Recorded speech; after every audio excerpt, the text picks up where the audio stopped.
to my kitchen once again for another midday recipe, and this week we're doing summer recipes. So not yet quite summer, although it's a really, really beautiful day here in the UK, finally.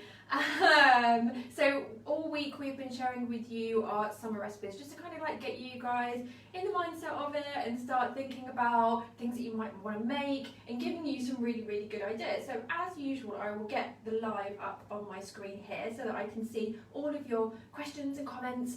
If you've never joined us before, then please do say hello. We see that there's a lot of people watching, but not necessarily commenting. So let me just make sure that I can see our live and that we are the right way round, which is always a good thing.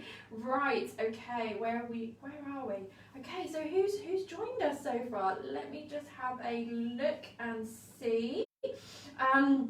As I said, today is a summer recipe, so I want to make with you guys a really, really lovely, easy barbecue recipe. So it's using mushrooms, which are a really great ingredient. They have such umami in them, really like loads of umami, and that's one of the things that people say, or it's thought that they miss when they go vegan or vegetarian, is the umami in food. So mushrooms are a great substitute for that, and they're so healthy. They're really, really, really healthy. Okay.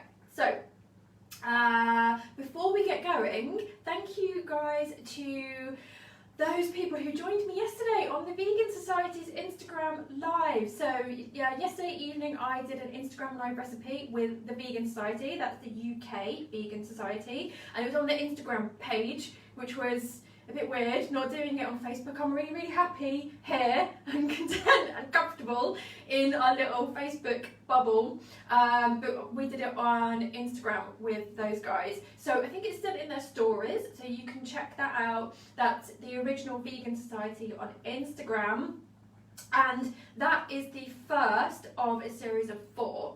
So I will be doing 4 recipes in total, so another 3 to go, and they're all on the theme of affordable vegan recipes. So the Vegan Society are doing a campaign at the moment called Live Vegan for Less. So and they're trying to bust that myth that being vegan is expensive, because as both you and I know, it doesn't have to be expensive at all. So let me see who has joined us. Doug, thank you for joining us and thank you for saying hello. Sarah, lovely to see you again. Ingrid, thank you for joining us and being our lovely admin today. It's really, really great of you to do that. Karen, thanks for joining us. Jeff, thanks for joining us. Hey, no problem. Colleen, good morning. Sue, hello. It is a gloriously warm day indeed. George, good morning from Ottawa in Canada. Lovely, thank you for joining us. Jennifer, hello again. Marcus, thank you for joining us. Haven't seen you in forever. Colleen has already been guessing what is underneath our rainbow. We will get to that in a second. And Tony, thank you for joining us. And Sarah says good morning. So, good morning and good afternoon, everyone. So, always, there is a rainbow in my kitchen somewhere.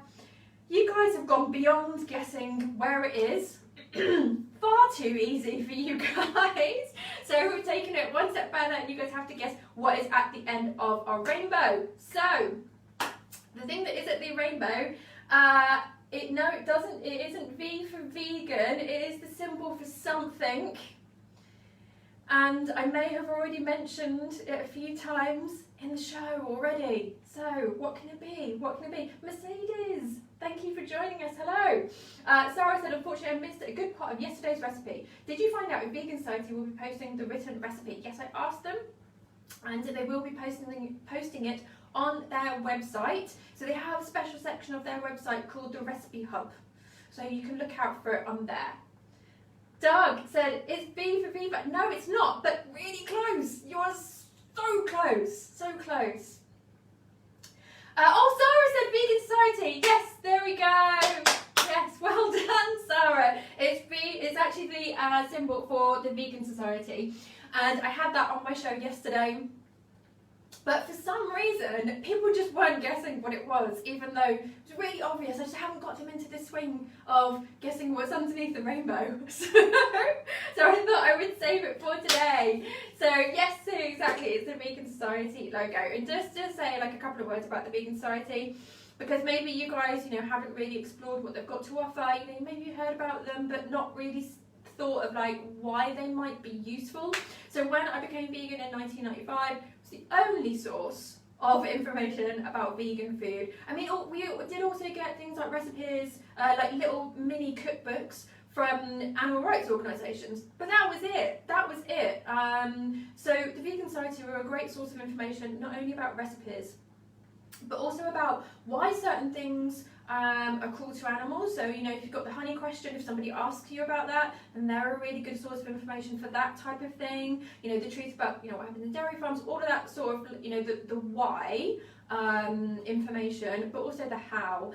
So as I said, the recipes, but also lots of information on nutrition as well. So they've actually got an on-staff dietitian, so it's a great source of information on nutrition. As I've mentioned before, please don't just go out there into the big wide world of the internet and find nutrition information from here, there and whoever, because you need good sources of information. So do check out the Vegan Society. They've got lots of resources on there.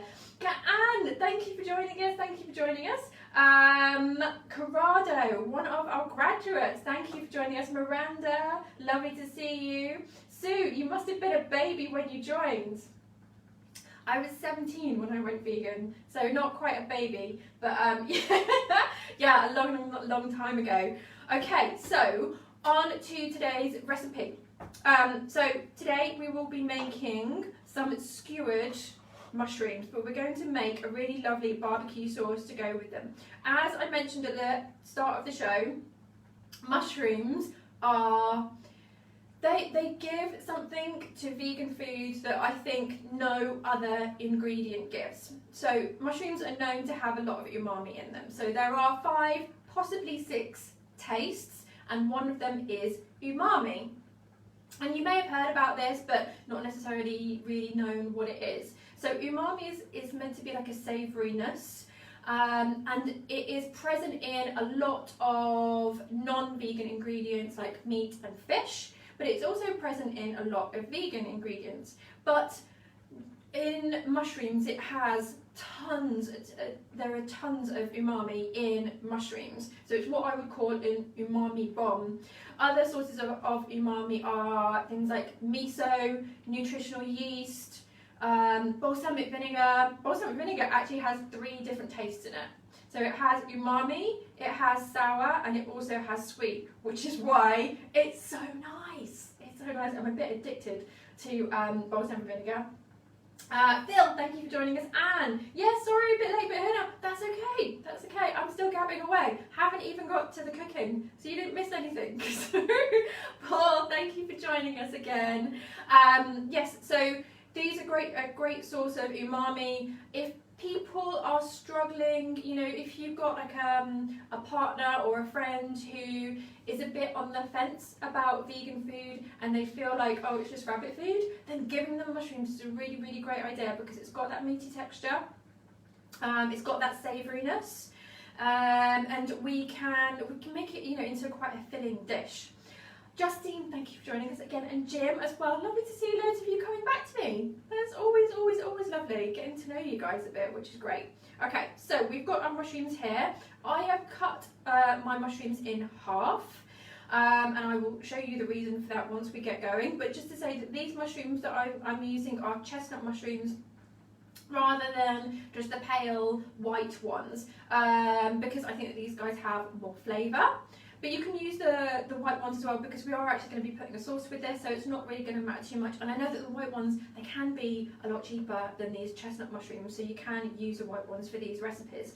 And also just say, really good source of vitamin D. See me with my nutritionist head on. I have no idea what I'm talking about when it comes to nutrition. I picked up bits and pieces from Nikki and Dr. Gemma Newman. So, I'm pretty confident when I can say mushrooms have vitamin D in. I know that. And also, you can increase the amount of vitamin D that's in them by leaving them out in the sunshine for an hour or so. How amazing is that? And apparently in this country, this fair isle, we are all in need of more vitamin D because we just don't have enough sunshine. we just don't have enough sunshine. So eating mushrooms is a good thing, just to give us more vitamin D. But we're mainly using these because they're blooming tasty. Justine said, a bit late, sounds nice. How do I cut onions without crying? Totally off topic there. I love it, I love it, I love it. So my technique for not crying when you're cutting onions is this. I know. Oh, look a bit sleepy, right? So, sucking on a spoon will stop you from crying when you're eating onions, or at least it does for me. So that's always my go-to. And actually, the only reason why that's happening is because you're masticating. Okay, so if you chew gum, it will probably have the same effect. If you have like some little sweets next to you that you can suck on, probably have the same effect. But that's what's happening. So, Dietmar, thank you for joining us. Hello, hello, hello. Yeah, so but this is always like my go-to because around the kitchen you always tend to have little spoons. So I pop one of these in my mouth and I don't cry. So pop that in there. In washing up now. Not going to use that. Okay, right, now on to today's recipe. Right, we've got our mushrooms here, which I have sliced in half. Justine says thank you. Absolutely, absolutely no pleasure. I sliced them in half. These are quite nice, chunky ones. And you could use them whole in this recipe, but actually I want more flavour from the sauce than just the inside of a mushroom, because we're not going to marinate them or anything like that. There's not going to be any flavour on the inside, so I really want the sauce to be very, very dominant in this. So it means that by cutting them, I'm upping the amount of sauce to mushroom ratio. Okay, if that makes sense. So we'll pop those to one side whilst we make our barbecue sauce. So in here I have 4 tablespoons of tomato ketchup, which is also about 75 grams of ketchup. It's 4 tablespoons of ketchup. So this is the ketchup that we use in our house. Love Mr. Organic, love their products, really, really, really good products from them. So yeah, I just popped 4 tablespoons of ketchup in there. And so this is going to form the base of our recipes, these 5 ingredients that are here. So first of all, we've got our ketchup, and then we've got our mustard. So half a teaspoon of Dijon mustard. There we go, half a teaspoon of Dijon mustard, but I'm a real mustard head, so I may end up putting more in. And then we've got some apple cider vinegar here. You can use something like white wine vinegar, absolutely fine. Any of those kind of like white vinegars will do the job. Even red wine vinegar would be fine in here as well. Balsamic also would work really, really well in here. So as you can see, it's a really, really versatile recipe. So half a tablespoon of vinegar in here. And even if you've got those flavoured vinegars in your cupboard, which I had for a long time, because they last a really long time, then you can pop them into here as well. And then our next ingredient is vegan Worcestershire sauce. So we've got half a tablespoon. Let's see if I can take this bit out. Woo! Good comedy noise there. So half a tablespoon of vegan Worcestershire sauce. Can't say that after you've had a few, can you? Pop that top back in. There we go. And now I know that you guys might find it difficult to find a Worcester sauce, so we have a few different options as substitutions here. So tamarind paste. Tamarind paste is one of the ingredients in Worcester sauce. So tamarind paste is very similar to date, but it's more sour. So you'll find it in a lot of Indian cooking. You'll also find it in some, I think it's in some Thai dishes as well. Really, really, really lovely ingredient. Tamarind, if you've got something like, an Indian food shop near to you, then you'll be able to find tamarind. And some supermarkets now sell it as well. So tamarind is a good substitution, as is molasses as well. Molasses would work really, really well because it's got that kind of like dried fruit, sticky, caramelly, you know, that type of flavour, that's what you need to replace the Worcester sauce. And also we have balsamic vinegar as well, so a touch of balsamic vinegar. Balsamic vinegar is usually an ingredient in, well, it's an ingredient in my Worcester sauce anyway. There are different types of Worcester sauce, but you know, if you guys can't get something like this, then it's always worth just going on the internet and having a look what the ingredients are. This has a huge amount of ingredients. I mean, there must be like 20 ingredients on here, maybe more. But you know, I was just picking out like the main ones that have quite a strong flavour. So like the molasses, the balsamic vinegar, and the tamarind. You know, they're all like very strong flavours, and you can kind of like tell now that you know that that's what's in there. You can kind of taste it, you know. Okay, so we've got those 5 ingredients, and we'll just mix those in. See if we've got any more. Oh, mince. Oh, Sarah said, do you wash your mushrooms or just wipe them with a tissue? So I never ever wash them. I just wipe them, and actually when I'm cutting them, if I see just little bits of mud on them like that, then I'll just flick them off and just try to be really, really careful with them. So with mushrooms like this, it's not too bad, but you know, when you go and buy wild mushrooms, and for any of you guys who are living in London, there is the most amazing mushroom stand in Borough Market. I have bought 10, maybe 12 different types of mushrooms from there, and lots of them are wild as well. And in their gills, they can have like so much sand.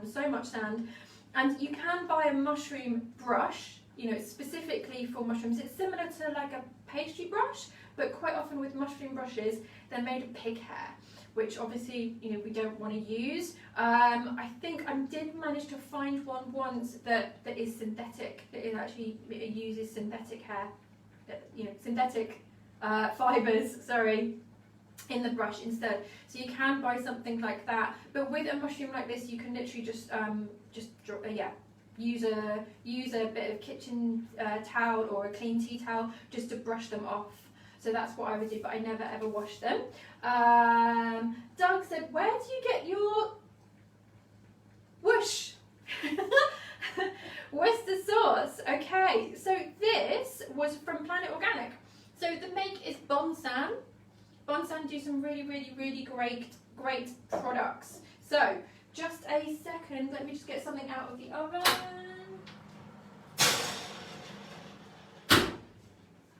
Go, completely unrelated to this recipe. I'm making more sticky toffee puddings because, you know, why not? Why not? Yeah, so the Worcester sauce was from Planet Organic. So you can buy from them online as well. Sue said Henderson's relish. I'm not entirely sure what's in Henderson's relish. I haven't used it.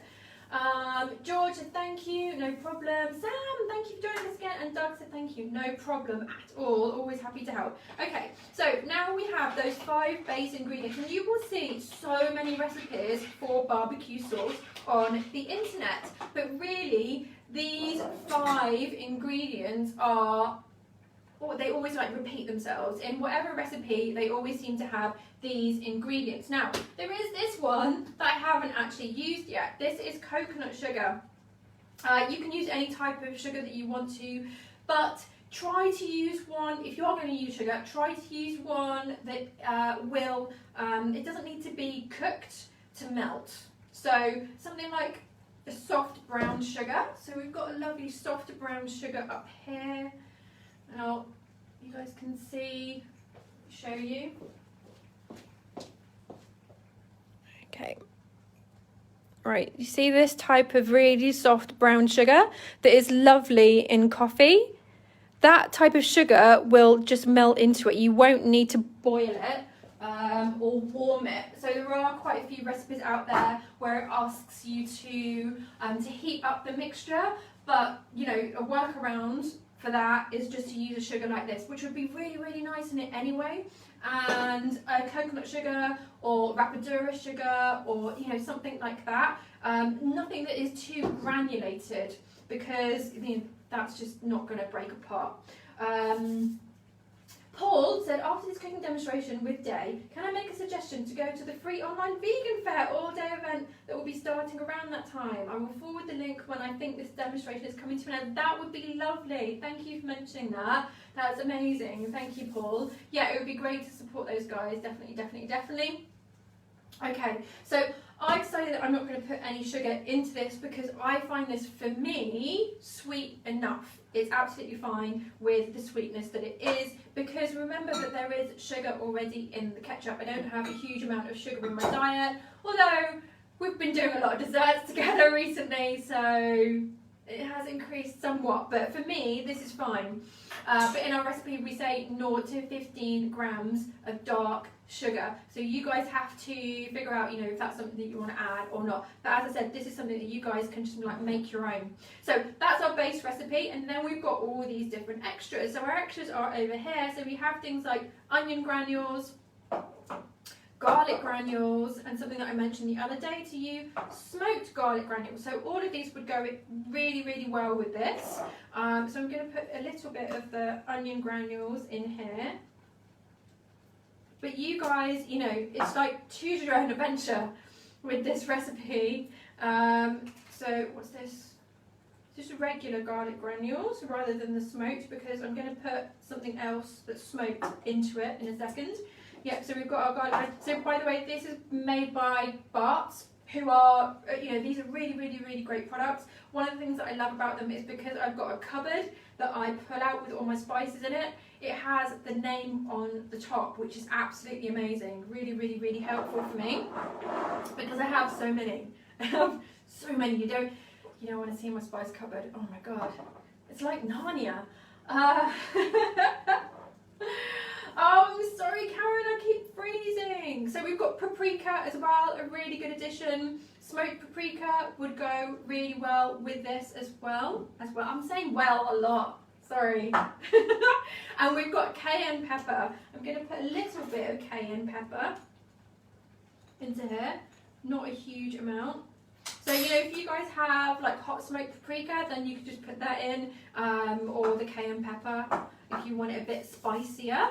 And then here we have some liquid smoke. So this is my liquid smoke of choice, made by Halen Mon. There you go. You guys can see that. Really, really love their products. Really love their products. So I'll just put in a small amount of this, because you don't need much with this at all. So this really does differ quite a lot in composition to, is it, gosh, who is it that makes the liquid smoke? Is that Bart's as well? Something like that. It begins with a B. It begins with a B. You know, the one that is sold in a lot of supermarkets now? Stubbs! Stubbs, there we go. It was in the back somewhere. I had to rummage around and finally found it. Yeah, Stubbs. I find it a bit too, like, not as natural as I would like it to be, whereas the Halen Mon, which by the way I got from Amazon, I find it a lot more kind of pure, and it is literally just smoked water. So that's what I've used there to give it a smoky taste.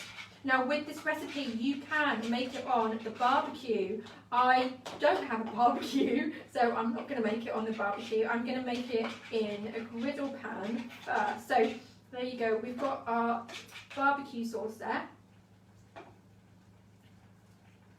Oh, that's nice. The smokiness, I'm going to add a little bit more. Adam! Thank you for joining us, Adam. He's one of our students, currently on an interrupted course with us. There we go. So a bit more of the liquid smoke I've just put in there because it works really well. Really, really well. I'll just give that another taste. Yum. Yum. Really, really good. And I'm going to put in a little bit more mustard as well, because I'm a big mustard head. Ah, Adam, really, really lovely to see you here. Thanks for joining us. Okay, this sauce is meant to be pokey. And by pokey, I mean it's got to have a lot of flavour, because this is going to be the only flavour in this dish. You know, you're going to have a bit of a mushroom flavour, but that's it. That's it. Okay, so we can pop this to one side, and now we can barbecue our mushrooms. But before we do that, we're going to put them onto our skewers. So I have cut them this way so that we can fry them this side down. So we'll get a good fry on them, and then we'll get the heat really conducting and really going into the mushroom and cooking it. Now, if your mushroom is whole, like this, it can be really difficult for that middle bit to get cooked. And I don't like that raw bit, because, you know, what we're looking for here is cooked mushroom rather than raw mushroom. So, oh, sorry, Karen said, how much liquid smoke did you add? I missed that. Okay, so liquid smoke makes up one of the extra ingredients. So it's something that you don't have to add, but, you know, add a bit, see how it tastes, add a bit more if you want to, and that's exactly what I did. So I think in total I probably added around 1/2 to 1 teaspoon, and that was it. But you do have to think, you know, I'm using Halen Mon, and you might be using some other liquid smoke. So, you know, but this is one of those recipes where you can add a bit and taste it, and add a bit and taste it, and, you know, you kind of like choose your own adventure. So, Denise, good morning, Chef Day from Savannah. Savannah sounds nice. I like the word. Okay, yeah, so with our mushrooms, we are cutting them in half so we can get them more cooked. And now we're going to put them onto our skewers. So I've got just some wooden skewers here, and there is a certain technique to this, because if we just put them straight through, then what can happen is the mushroom can split, and we don't want that to happen. Sorry, just a second. Just need to go and turn off lunch. This is lunch, by the way, but with something else that's on the hob. There we go. So when we are putting our skewer in, we don't just go straight through, because what will happen is, as I said, we will split the mushroom. So when you put your skewer through, you want to twist it as it's going through. And just let it go slowly. Let it go slowly. We're not in a rush at all. There we go. And have a few more mushrooms than you actually need as well, because it might be that they still split. So, but that's gone on there quite well. And you'll see I'm just going down that edge of the stem as well.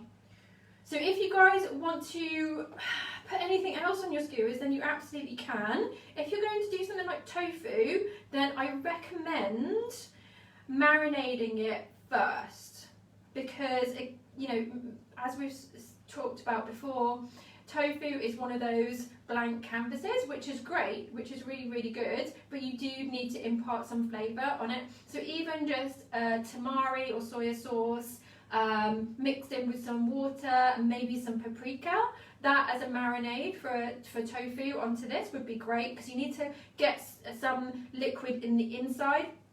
This sauce is just going to sit on the outside. It's not going to go inside. Okay, so we're doing. I see how careful I'm being. I'm being really, really careful. So, you know, you can't do this when you're in a rush. And also, you know, I'm doing it live on Facebook. I don't want this to go wrong.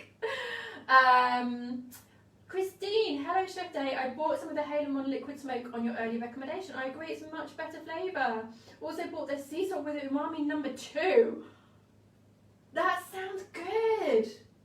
That sounds really good. I'm going to check that out. Thank you for the tip there. What have you been using it for? I'd really like to know.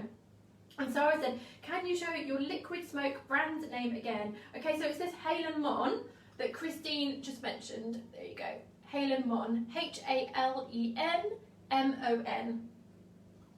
I think it must be different language. Gaelic? Maybe? Don't quote me on that. Okay, so I'm making sure that they are all facing the same way.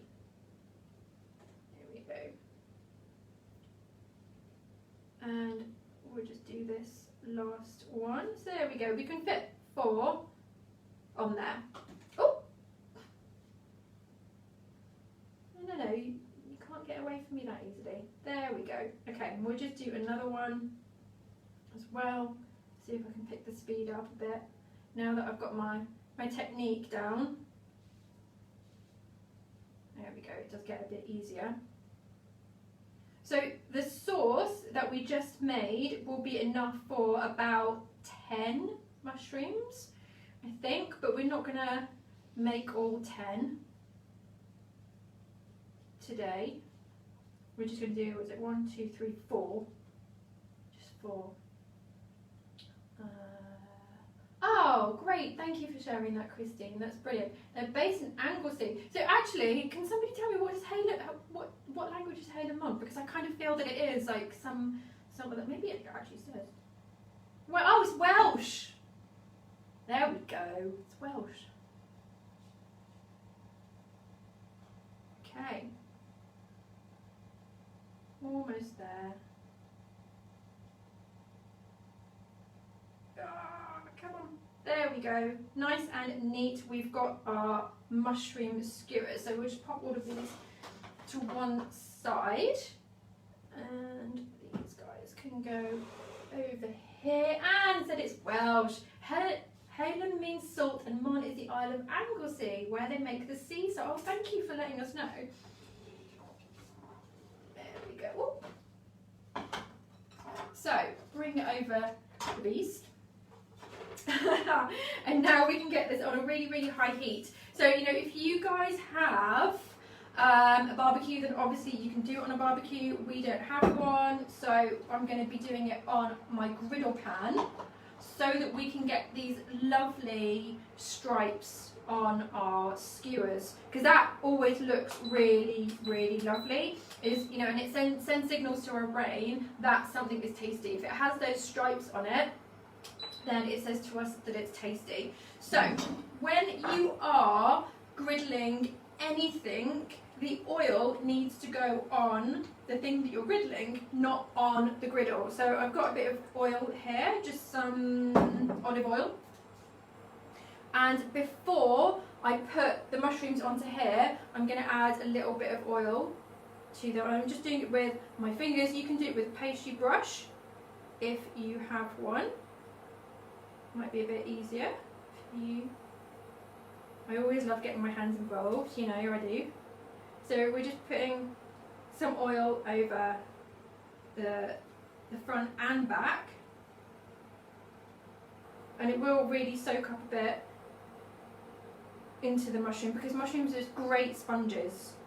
They're really, really great sponges. I'm going to wait until this is really properly hot before we put the mushrooms onto the griddle. So I'll do this one quickly as well. There we go. Just make sure that they're all covered. I'm being really gentle with these as well, because I don't want them to come off the skewers. And then we can just pop them down here. And the other one. There we go. So just about fitting in. And so all of the mushrooms are that middle section down, so that they're really going to cook well. There we go. And I'm just using the back of my spatula just to press them down to get them cooking. So now will be a really good time for any questions. Oh, Anne said, sorry, let's just say Halen, not Helen. Autocorrect, huh? So I'm just going to press those down, trying to be really careful with those mushrooms so that they're not breaking, but we do want them to cook. So I've got this on a relatively high heat, because we really do want to sear them. Yeah, so it should be a fairly high heat. And don't lift them up too soon. I am really, really, really guilty of lifting them up far too soon. Always impatient, you see. Always impatient. Okay. Just make a bit of space, because in a moment we will then be covering our mushrooms and frying them in our frying pan. So I'm not going to put the sauce onto them here and then cook them in this pan, because it will be a nightmare to get the sauce out from all of these like griddled lines.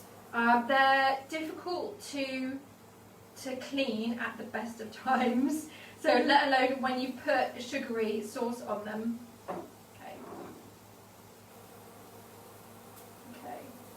George said, is there a no oil alternative to coating the mushrooms? So if you don't want to use oil, what I would say is just cover them in the sauce. Oh, look at that. Just cover them in the sauce and do it, cook them in the pan. Just do it that way. Just do it that way. There we go. Some lovely browning on there. That's what we're after. That's what we're after. That, you know, that charring effect will also impart a really, really nice barbecuey flavour into the mushrooms. So we'll just put them onto the other side, get them more cooked through, and then we'll be able to transition to the frying pan and cook them with the sauce on them. Anne said, it is made near the village with the really, really long name. Yeah, it is. Does anybody know off the top of their head what that place is called? You're not allowed to Google it, by the way. You're not allowed to Google it. Okay, right.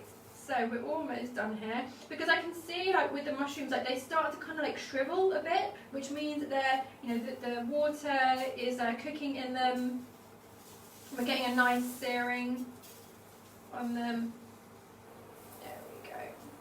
So I'm just going to put these into our frying pan whilst I take this away.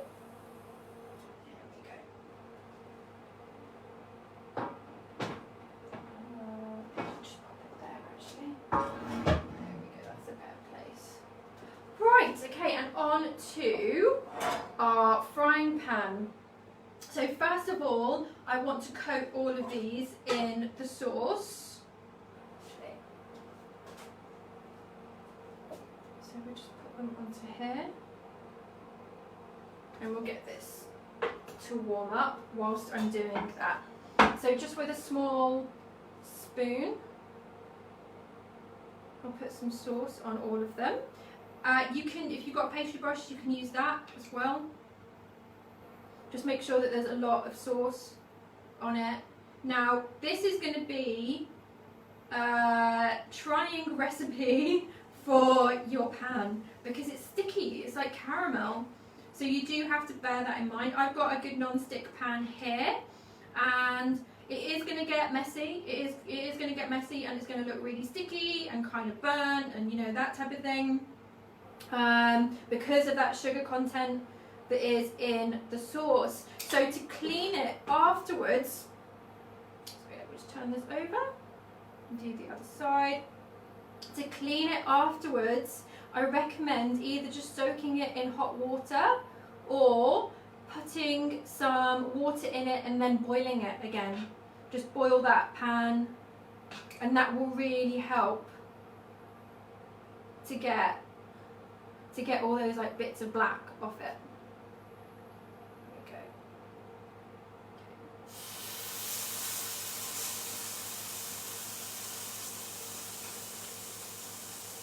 But you guys can do this on a barbecue if you've got one. But of course, you know, this sauce may drip down and go onto the coals and get burnt. You know, that may very well happen. You know, it's going to be like caramel, basically, burnt sugar. Okay, we'll just pop these ones in. There we go. We'll just let them do their thing for a few moments. And by the way, we did have to take this out today, because otherwise the smoke alarm would just be going absolutely bananas. Right, I think I've missed a few questions here. So, Josh said, any ideas where to get a vegan Worcester sauce? Do most UK stores sell it, or health food shops? Yeah, health food shops. I got mine from Planet Organic. The make is Bon San, which is a really, really great make. They do really lovely products. And Anne, thank you you're right or not. I mean, like, you know, so to my mind, you are right. Let's just jimmy these up.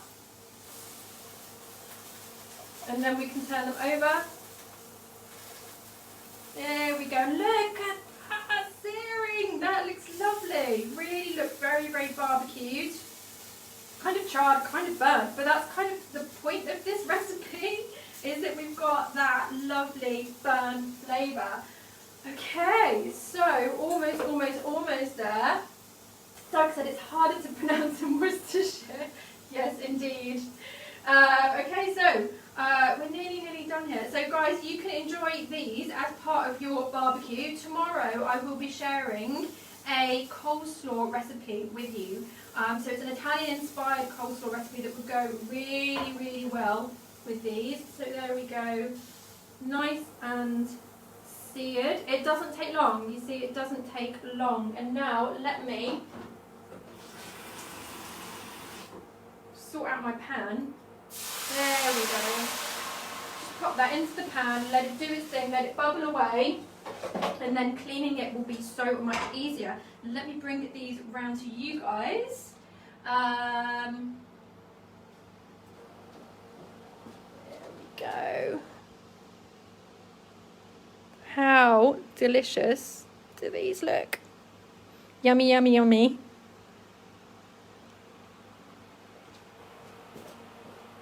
Okay, so Doug said your demos are the highlight of the lockdown for me. Thank you so much for reawakening my love for cooking. That is awesome. That is awesome, because that is completely our intention. So I'm really, really glad that it's done that. And Anne said that she missed out some of the name.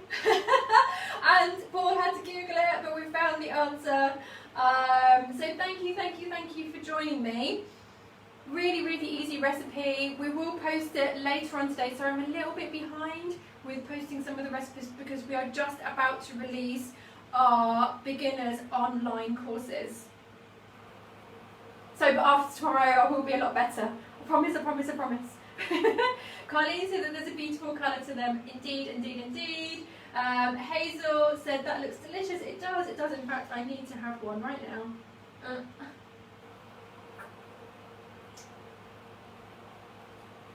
There is something about eating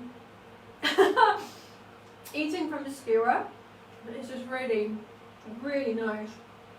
So there's loads of sauce on there, and as I said, that's where all of the flavour is. With a bit of a charredness as well, which is really lovely. And then there's the juicy mushroom. So you know the mushroom has cooked through, and it's just, yeah, the texture is really great. So I hope that you guys will try this recipe, because you know you've seen today like how easy it is. You only need like a few ingredients, and it can be really, really flexible. So you can change it. You can make it a bit spicier if you want to. You can make it a bit garlickier. You can make it more garlicky even. You can make it more mustardy like I did. The smoked flavour that I put in there as well works really, really, really well. So if you guys do have a go at this recipe or any of our other recipes, then please do share your pictures in our group. So we have a fantastic group called the Community Hub where people are sharing all of their pictures, and they'll also ask questions. So if you have some burning questions about vegan food, come there and ask the group, and a lot of people are helping each other out, which is really, really, really lovely to see. Okay, so as I said, tomorrow I'll be making a really lovely Italian-inspired coleslaw recipe, again for your barbecues. And then on Monday we have a really, really, really special guest. We have Cristiano from Picky Wops. So Picky Wops is an amazing Italian pizza place in London, and so he is just the loveliest guy, and I'm sure you guys are going to really, really love him as much as I do. So he'll be taking our session on Monday. Thank you, thank you, thank you. Erin said that she's late, but she made it only because I keep on talking. So, but you can catch up with this video and all of our others. So Adam said that he's going to try it today on the barbecue, so please let us know how you get on. Elkie said thanks for another excellent recipe. No problem at all. It's all my pleasure. Okay. I hope that you guys have some sunshine where you are and you can go out and enjoy it, and that you have a go at some of our summer recipes that we've been sharing all week. Next week is Hummus Week. So Hummus Week is so International Hummus Day is on the Wednesday, but we decided that hummus is too good. So we're not just going to celebrate it on one day, we're going to celebrate it from Tuesday through to Sunday. And I hope you'll join us for that, and also of course for Cristiano's session on Monday. Deep breath. That was a good one. Thank you guys. Thank you for your company, and have a good day.